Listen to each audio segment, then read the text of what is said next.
Hello everyone and welcome back to Of Bricks and Dragons.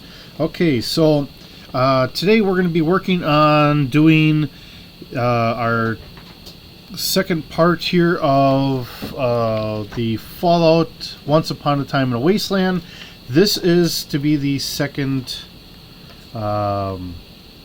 chapter here. Unfortunately, what I'm going to have to do, because once I start getting really long videos, I start having a hard time trying to get them uploaded. So I'm going to break this down a little bit. So we're going to have a couple more videos out of this because these run a little long. So depending on how fast things go, we have like scene 1, scene 2, and scene 3 usually. Act 1, Act 2, Act 3. I'm going to do this by acts. So hopefully I can try and get them up throughout the week. We'll just get these up as an act at a time. I think that might work a little bit better. These run a little longer than what I normally run. When I'm doing my own, I usually keep mine roughly to about I try to have them no longer than an hour. The one I just put up over the weekend was like 2.5 hours, and I was having issues trying to get it uploaded. You hear that I'm using a laptop. It's not hard lined in, so the upload speed and all that stuff isn't always the best. So that's why I'm going to chop this up a little bit. I did get my printer working, so I do have a couple tiles here. I have some other ones to put out, so we'll get this going here, and we'll see where we are. So we have the Boston Ruins, which is our next part here, and just trying to double check here and make sure that I'm not skipping anything. Okay, and then the last part is going to be the Promised Land, I believe. So we'll go through this. Like I said, we'll probably do one act at a time. So this will be the Boston Ruins Part 1, and then hopefully tomorrow I have Part 2, and then we'll get Part 3 up. Alright, so I'm going to read through all this, so that way if you're listening, you have a run through of all this, and then maybe it can help you in any questions you have. As I'm still learning the system, I'm doing the Star Trek, and then I'm doing the Fallout as well, so it's the same system. There are some minor differences here, so if I goof things up, by all means, you can call me out on it or just have a good laugh. Before we start, please make sure you have a good drink, something to munch on or whatever. Hopefully we can do this, and if I have any issues, I'll try to explain things through what I'm doing. Hopefully if you're just listening to this, you have a better idea what's going on. Okay, so our synopsis of the Boston Ruins. In the second part of this campaign, Dr. Rast leads the player characters. So there's Dr. Rast. I didn't know if I was going to need him or not. Leads the player characters through the brutal Commonwealth on their way to Diamond City. The characters camp overnight, get to know more about each other, and possibly make a new canine friend. The following day, Rast tries to convince the PCs to investigate a locked-up warehouse that may contain valuable supplies they can use to trade in Diamond City. Inside, the PCs find a family of feral ghouls who attack with murderous abandon. Looting the warehouse, they uncover a treasure trove of useful supplies. So essentially, this is kind of like the meat and bones of what I would normally do. Let's just move here to move there and get supplies and everything else. So I don't have any issues with this so far. We're doing pretty good. Alright, our introduction. This is the second quest of a 3-part introductory campaign for the Fallout starter set, building on the previous quest into Vault 95. The PCs work to fulfill their promise to a dying survivor by traveling across a deadly wasteland. This quest introduces more complex mechanics and provides a large variety of combat and environmental encounters to teach new groups what sort of threats they can expect in the Commonwealth. At the end of the quest, the PCs may decide not to enter Diamond City or keep their promise to Mika about finding Clements, thus ending the campaign as it is written, and get a glimpse into the family's final tragic days before they lost their minds. Oops. That was the wrong one. Unfortunately, okay, here. I don't know why I do this. I do have a habit of this. Okay, so I'm just kind of going down here. I don't know why I do this. You know, we have a break here, and in my mind, for whatever reason, sometimes is not. So, quest goals. All right. Over the course of the Boston Ruins, the PCs will have the opportunity to 1. Get to know each other better by the campfire during the irradiated rainstorm. 2. Earn the loyalty and the friendship of a starving wild dog. 3. Scavenge for supplies in a warehouse infested by a family of ghouls. Feral ghouls, that is. Let's see. Now, 4. Explore the sewers beneath Boston and survive strange mutated creatures. And last but not least, outgun or outwit a gang of super mutants to reach Diamond City safely. Alright.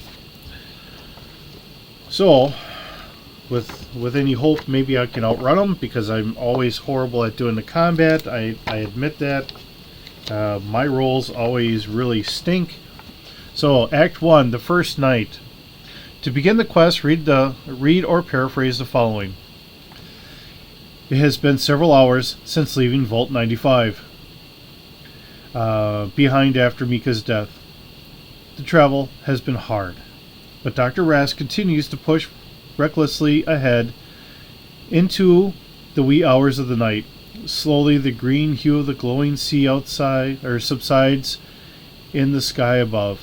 Dark clouds blot out the stars, bringing with them a light but deadly rainfall. As rain starts, Rask curses quietly beneath his breath and changes course, leading you into a burnt-out house nearby. Only sections of the house's walls are still standing amidst the rubble, but its tin roof still hangs on the ceiling, if just barely. It's at least enough to protect you from the worst of the whipping radioactive winds and acid rain outside. I slept here last night.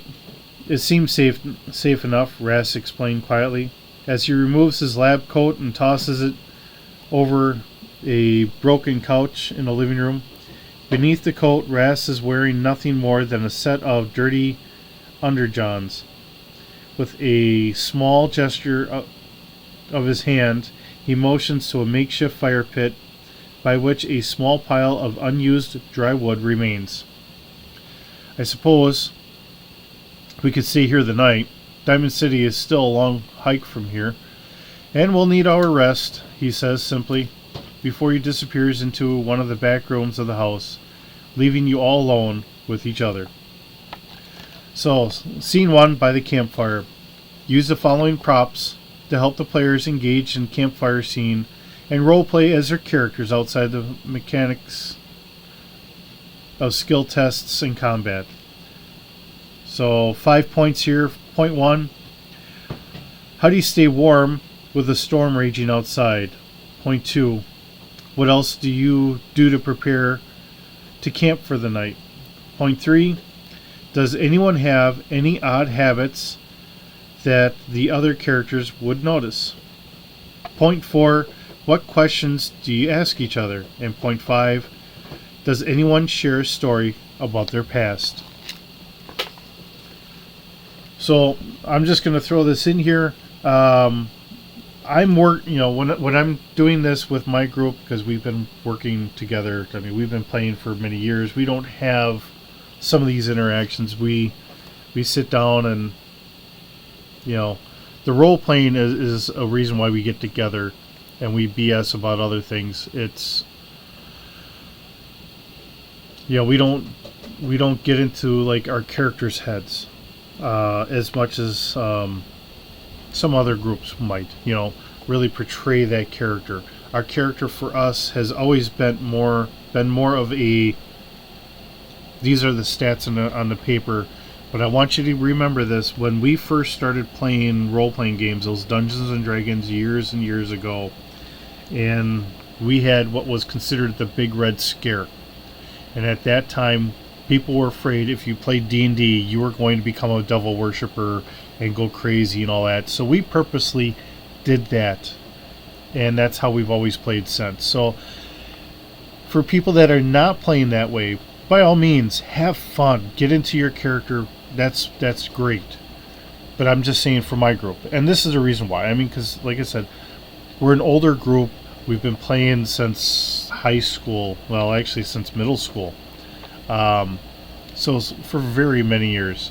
I mean, we were doing Star Wars for 20 years, so that kind of ages me. All right. So, scavenging in the house. The burnt-out house is frequently used by travelers looking for rare shelter in the middle of the rural wasteland. Not much in the way of useful supplies remains. The group can make a group perception and survival test with a difficulty of 3 to scavenge for supplies. So, I don't have my dice out quite yet, but I will get them out. So, it's scavenging and perception and survival. So, we got 2 to start with. So if we were to line these up here, because remember, we get an extra die for every person. So 1, 2, 3, and 4. Okay. I'll just throw my dice over here. Sit, stay, good boy. Alright. The only thing is, these are nice big dice, but when you have a handful, they're not as easy. Okay. So, looking at my characters, I don't know who I'm going to use for the base. I'm just going to grab the top one here. Perception is 6, and survival is a 1. So I need a 7 or less, and I need 3 successes. So, let's see, we have a 4, so there's 1. Here's a 7, that's 2. I got an 8, that fails, and yeah, I only get 2. So, 1's definitely an automatic failure, so we don't make it. And this is just how my luck usually goes, which is fine. Alright. Let's see, the group should choose a leader to roll, which I just grabbed one character at random. If the PC passes their test, they can make rolls on a loot table, which we do have a loot table here, which I'm not going to worry about. So at this point, now I'm going to go over to the next one, Rast's Song.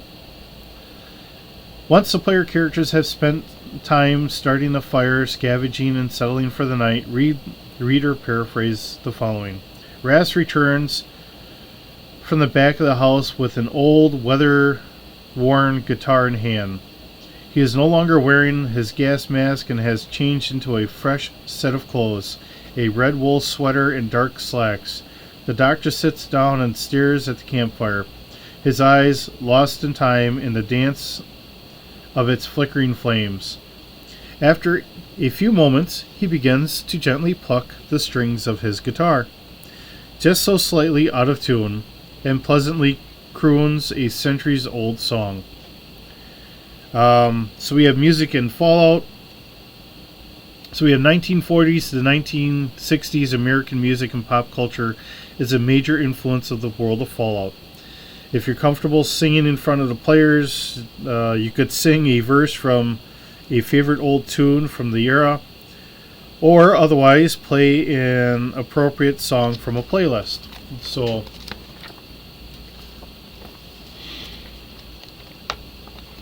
I guess for me, I would probably, and you guys could look this up if you don't know, I'd probably pick anything from Benny Goodman or Tommy Dorsey or something like that.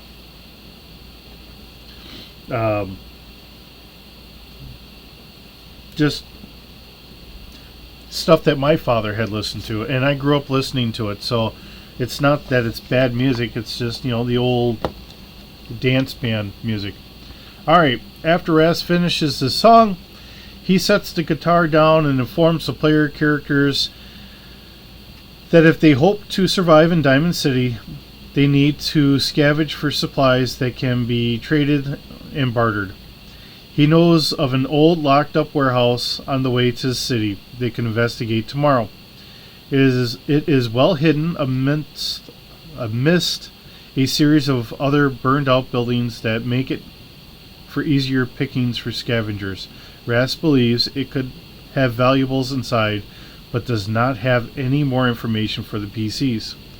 Raz is happy, if reserved, to speak with any of the PCs. He avoids questions about his personal life, though. He will continue the lie that he has been searching for his daughter for a long time and is beginning to lose hope. He may also add that Mika reminded him of his daughter. Raz curls up by the fire to retire for the night shortly after his song and encourages the PCs to do the same. Alright. So we have a couple things here. You know, do the player characters want to establish a night watch? And it says, if no PCs keep watch overnight, a starving wild dog sneaks into their camp before dawn, tearing through their belongings. It eats all the PC's food and one random chem in their possession before it leaves the house behind. The PCs wake up in the morning to find their camp in disarray and the beast responsible for it gone. Proceed to Act 2 on the road. So, depending on what you guys do, I honestly don't know what my group would do. I'm just saying for me, because we've done D&D, and usually if you'll have like one person and then they'll wake everybody up just to make sure that you're not kind of caught in your sleep or whatever. I'll read through this, so anyone that's listening, we have all this here. Scene 2, the man's best friend. Shortly before dawn, the winds and rains stop. A stray wild dog approaches the house. The dog is a wolf-like maw, or has a wolf-like maw, shaggy brown fur matted with rain and mud, and one milky white eye where it has gone partially blind. The last PC who has been keeping watch for the night must make a perception plus survival test with a difficulty of 1 to see the dog's slinking approach.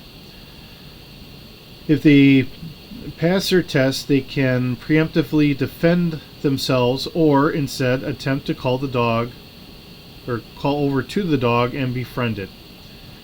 If you do, they must make a charisma and survival test. So let's just take my characters just as guinea pigs to say whether we do or not. We'll see how bad I do here. Alright, first I need a perception which is a 6, and survival, which is a 1. So I need to do that. And I only have the one character. I'm just grabbing one character at random. It's the same one. And I don't make it. So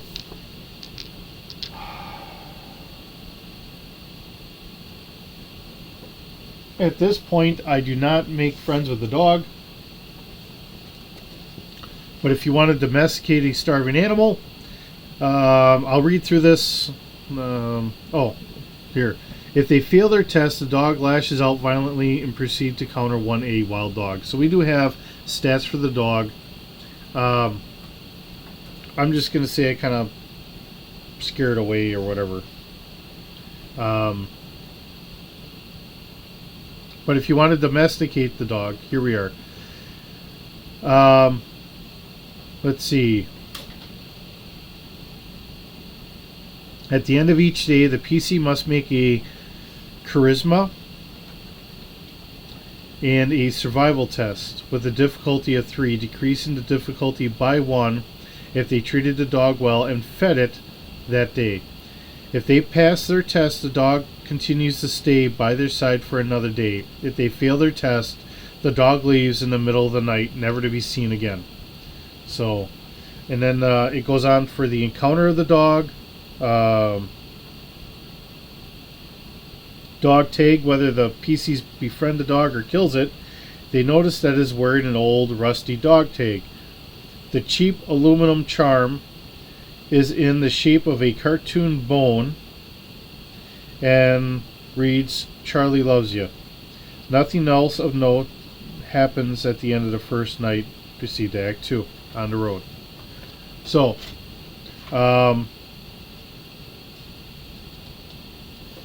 we're only like 20 minutes in. I'm going to end it here because, like I said, I don't want this to get too long because then I have a hard time trying to get all this going up here. And the next part really seems like it goes a little longer.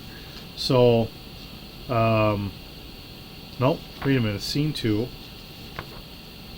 Nope. Yeah. Scene 2, above the streets, super mutants. Like I said, I'm just trying to make sure that we don't get too far here. So yeah, we're going to cut it here, and I'm going to put my character sheets in here. So we're only about 20 minutes in, which is shorter than what I've been doing, but because I've been having issues trying to get all this loaded up, we'll just kind of break it here. So this is part 1. Now tomorrow I'll try and get up the next part, and then we'll get that finished. And then once we get, I'm trying to work on 2 campaigns at the same time. I got to get things written up, and spend a little extra time with the Star Trek stuff because we're doing the pre-made campaign. So we'll just kind of go from there. If I do find other campaign stuff or whatever, I might throw some of that stuff in because we can, or I might read through it first and take what I can and try and shorten things up. I want to go through all this mainly because I want everyone to understand how we're doing this stuff so we can do this. So we get into doing this is a role-playing game. We understand the mechanics is really what I'm trying to say here, and my mind's just not rolling on that. So, all right. Apparently I'm rolling a 1 here this morning. But thank you so very much for joining me around the pool table. Hope you're having a wonderful day. I'll see you in the next video. Bye-bye.